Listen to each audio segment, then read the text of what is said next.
තාත්තා මැරුණා අංකල්. අයියෝ එහෙමද? එතකොට අම්මා අම්මා මැරුණේ නෑ අංකල්. මට පිටින් ඉන්නවා. ඒ අම්මට උඩු. අයියෝ මං අහන්නේ අම්මා මොනවද කරන්න කියලා දැන්. පොඩ්ඩක් ඉන්න අංකල්.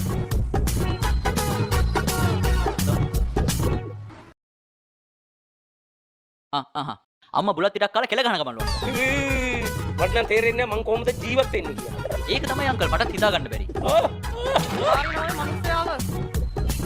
ඉතින් ගෙනවද පුතේ? මට වතුර චූට්ටක් දෙනවද පුතේ? අංකල් වතුර ටික. ඔය ටිකෙන් බෙහෙත් පෙත්තක් බොන්න පුළුවන්ද? අංකල් වතුර ටිකක් කිල්ලුවේ. අනේ දුවේ මට තව බෙහෙත් පෙත්තක් දිය. ගිහිල්ලා වතුර ටිකක් වැඩිපුර ගේනවා. හරියංග මිනිහ වතුර ටිකක් ගෙනියන්න. හරි. මහා මෝඩ මිනිහ. අංකල් වතුර ගෙනාවා. මට නම් දැන් එපා වෙලා තියෙන්නේ. තමුසේ නම් ඔයි.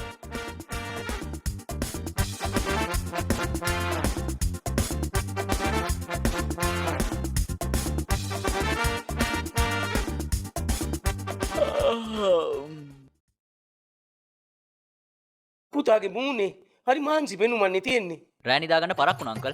ඒකයි ඒ. ඇයි රෑ නිදාගත්තේ නැත්නම්? දවල් නිදාගත්ත නිසා නිින්ද ගියේ නෑ අංකල්. ඇයි දවල් නිදාගත්තේ? උදේම ඇහැරුණු නිසා ඇයි අංකල්. උදේම හැරුණේ? ඇහැරුණේ නෑ.